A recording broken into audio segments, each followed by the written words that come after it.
ఆరోగ్యం, ఆత్మవిశ్వాసం అనూస్తో సాధ్యం. ట్రాన్స్ఫర్మేషన్ సర్వీసెస్ పైన flat 50% discount. Anoos since 1982. 50s లో కూడా మనం ఒకసారి చూస్తూ ఉంటాము. అయితే ఇది ఎందుకు వస్తుంది? హైపోగ్లైసీమియా, షుగర్స్ పడిపోవడం జరగడానికి ఈ సల్ఫోన్యూరియా క్లాస్ ఆఫ్ మందులు, మీరు డయాబెటిస్‌కి వాడే మందులు క్లాస్ కూడా డిటర్మిన్ అవుతుంది. మీరు వాడే మందులు ఇట్లా షుగర్స్ పడిపోయే గుణం ఉన్న హైపోగ్లైసెమిక్ గుణం ఉన్న క్లాస్ అయితే వాటిని ఆపాలి. ఇన్సులిన్ కూడా ఇన్‌ఫాక్ట్ స్లోగా మొత్తం 24 అవర్స్ పనిచేసే ఇన్సులిన్స్ వచ్చాయి. వీటి వల్ల షుగర్ పడిపోయే గుణం కూడా చాలా చాలా తక్కువ. సో ఈ క్లాసెస్ ఆఫ్ మందులు వాడితే మాత్రం మీకు హైపోగ్లైసెమియా రిస్కే తగ్గుతుంది. బట్ ఒకసారి హైపోగ్లైసెమియా వస్తే మాత్రం మీరు కాన్షియస్‌గా ఉంటే లిక్విడ్ ఏదైనా కూల్ డ్రింక్ లాంటిది ఏదైనా అసలు తీసుకోవచ్చు. సిమ్టమ్స్ ఏమొస్తాయి సార్? షుగర్ లెవెల్స్ అనేవి మన బాడీలో తగ్గిపోయాయి అని డయాబెటిక్ పేషెంట్స్ వాళ్ళకొచ్చే సైన్స్ అండ్ సింప్టమ్స్ ఏంటి? సో చెమటలు రావటం, దెన్ గిడ్డిగా ఫీల్ అవ్వటం. ఇన్‌ఫాక్ట్ ఆ లెవెల్ ఇంకా తీవ్రమైతే 50 కంటే తగ్గితే ఇంకా అన్‌కాన్షియస్ కూడా అవుతారు. సో అన్‌కాన్షియస్ ఉన్న పేషెంట్‌కి మనం ఇమ్మీడియేట్‌గా ఐవీ లైన్ పెట్టి గ్లూకోజ్ ఇవ్వాల్సిన అవసరం అయితే ఉంది ఖచ్చితంగా. కొంచెం కాన్షియస్‌గా ఉన్నా ఇమ్మీడియేట్‌గా they can drink whatever sweetened beverages that is available. So sugars తగ్గుతున్నప్పుడు ఇలా మీకు చెమటలు పట్టడం, లేదంటే గిడ్డిగా అనిపించడం అలా అనిపించినప్పుడు మీరు ఖచ్చితంగా ఇమ్మీడియేట్‌గా ఏమైనా తీసుకుంటేనే మంచిది. అయితే లాంగ్ టర్మ్ డయాబెటిస్ ఉన్న వాళ్ళకి హైపోగ్లైసెమిక్ అన్‌అవేర్‌నెస్ అని ఒక కండిషన్ ఉంది. అంటే వాళ్ళకి షుగర్స్ తగ్గుతున్న విషయం కూడా వాళ్ళకి తెలీదు. ఓకే. రైట్. సో ఇది ఎవరిలో అవుతుంది? షుగర్ ఉండి ఒక 10, 12 ఇయర్స్ అవుతుంది. వాళ్ళకి 300, 400 షుగర్స్ కామన్ అనుకున్నప్పుడు ఆటోనమిక్ న్యూరోపతి వల్ల వాళ్ళకి షుగర్స్ తగ్గుతున్న విషయం వాళ్ళకి తెలీదు. కాబట్టి వీళ్ళు ఇంకా జాగ్రత్తగా ఉండాలి. ఎందుకంటే at what point of time sugar పడిపోయిందో మనకు తెలీదు కాబట్టి. అయితే ఇంకొక ప్రాబ్లమ్ ఏంటంటే చాలామంది షుగర్స్ పడిపోతున్నాయి అనుకోని 400, 500 షుగర్స్ ఉండి దే కీప్ డ్రింకింగ్ దిస్ ఈ టాఫీ తీసుకోవడం కానీ, కూల్ డ్రింక్ తీసుకోవడం లాంటివి చేస్తూ ఉంటారు. సో మీరు షుగర్స్ మీకు కాన్షియస్‌గా ఉన్నప్పుడు మీ ఫ్యామిలీ మెంబర్స్ కానీ షుగర్ టెస్ట్ చేసి షుగర్ బాగా పడిపోతుందా ఆర్ బాగా ఎక్కువ ఉందా? ఎందుకంటే 2 ఎక్స్‌ట్రీమ్స్‌లోనూ మీకు ఈ సింప్టమ్స్ సిమిలర్‌గా ఉండొచ్చు. రైట్. సో మీకు చెమటలు రావడం ఇవన్నీ కూడా సపోజ్ మీ షుగర్స్ 400 అయ్యాయి. 400 షుగర్‌లో మీరు ఒక కార్బోనేటెడ్ ఈ స్వీట్ డ్రింక్ ఏమైనా తీసుకున్నారనుకోండి.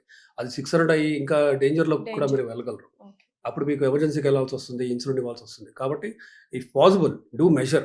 చెక్ చేసి కన్ఫర్మ్ చేసుకొనే ఇస్తే మంచిది. ఈ మధ్య ఐస్ బాత్ ఛాలెంజెస్ ఎక్కువైపోతున్నాయి. అండ్ దానివల్ల డయాబెటిక్ పేషెంట్స్‌కి షుగర్ లెవెల్స్ తగ్గే అవకాశాలు ఉన్నాయని అనుకుంటూ ఉన్నారు. నిజంగానే కోల్డ్ షవర్స్ కానీ, ఐస్ బాత్ ఛాలెంజెస్ కానీ చేస్తే మన బాడీలో ఉన్న షుగర్స్ తగ్గుతాయంటారా? నో, అబ్సల్యూట్‌లీ నో అండి. There is no scientific basis for it.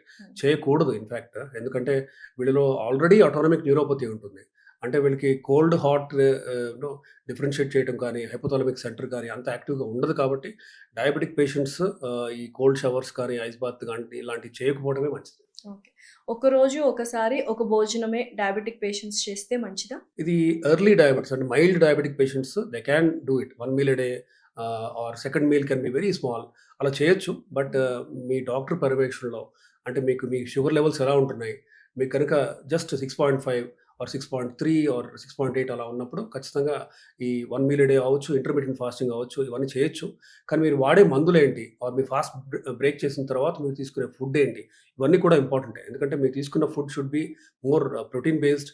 ఎందుకంటే ప్రోటీన్ ఎక్కువ తీసుకున్నప్పుడు కూడా బ్రేక్ డౌన్ స్లోగా అయ్యి త్రూఅవుట్ ద డే అంటే మీరు సపోజ్ 20 అవర్స్, 16 అవర్స్ ఫాస్ట్ చేస్తున్నప్పుడు త్రూఅవుట్ ద డే మీ బాడీకి ఇవ్వాల్సిన ఎనర్జీ అంతా కూడా ప్రోటీన్ నుంచి వస్తుంది. కాబట్టి మీరు కార్బ్స్ అండ్ ఫ్యాట్ బాగా తగ్గించి ప్రోటీన్ అండ్ ఫైబర్ పెంచుకున్నప్పుడు ఈ 1 మీల్ ఎ డే అనేది ఒక మైల్డ్ డయాబెటిక్ ఖచ్చితంగా చేయొచ్చు.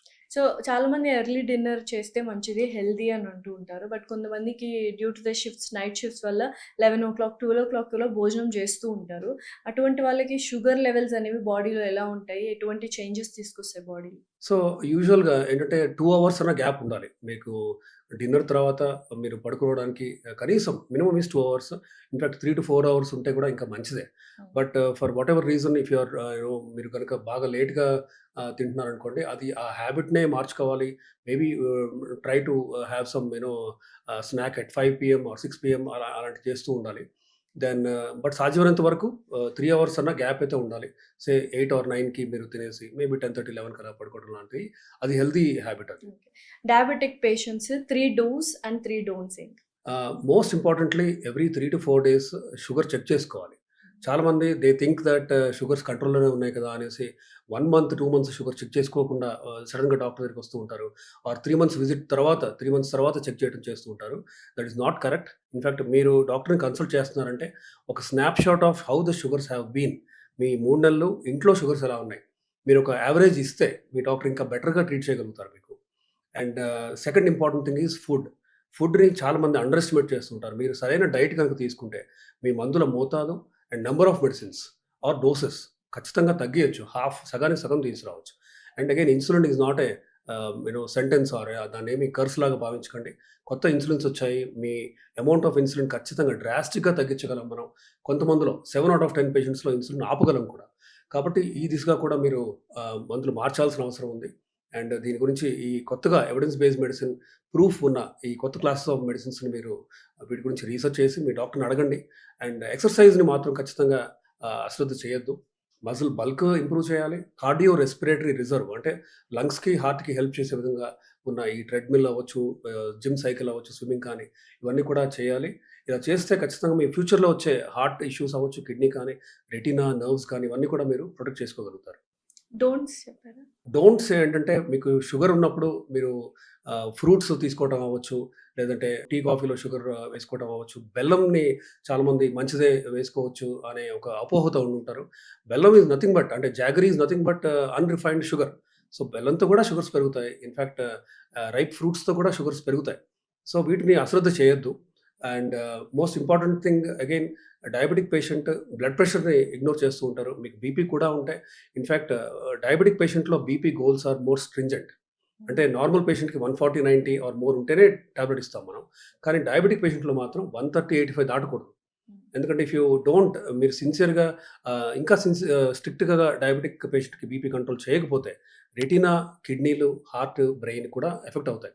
ఓకే. కాబట్టి డయాబెటిక్ పేషెంట్‌కి multi pronged approach not just sugar control. BP control కూడా ఇంపార్టెంట్. ఇంకొకటి కొలెస్ట్రాల్ కంట్రోల్. ప్రతి డయాబెటిక్ పేషెంట్ ఎల్‌డీఎల్ గోల్‌ని 70 కంటే తక్కువ ఉంచుకోవాలి. ఎల్‌డీఎల్ అనేది లో డెన్సిటీ లైపోప్రోటీన్. అదొక బ్యాడ్ కొలెస్ట్రాల్.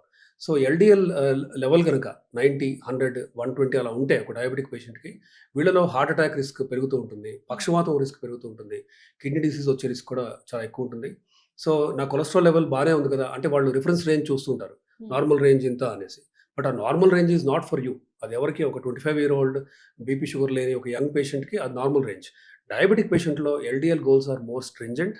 మీకు 70 ఉండాలి అంటే మీరు ఖచ్చితంగా ఒక లో డోస్ అయినా సరే ఒక రోజ్‌వాస్టాటిన్ అవ్వచ్చు, ఎటరోవాస్టాటిన్ కానీ ఇలా కొలెస్ట్రాల్ తగ్గించుకునే మందులు కూడా మీరు ఖచ్చితంగా వాడాలి. Thank you so much sir. Right. Thanks a lot. Thank you.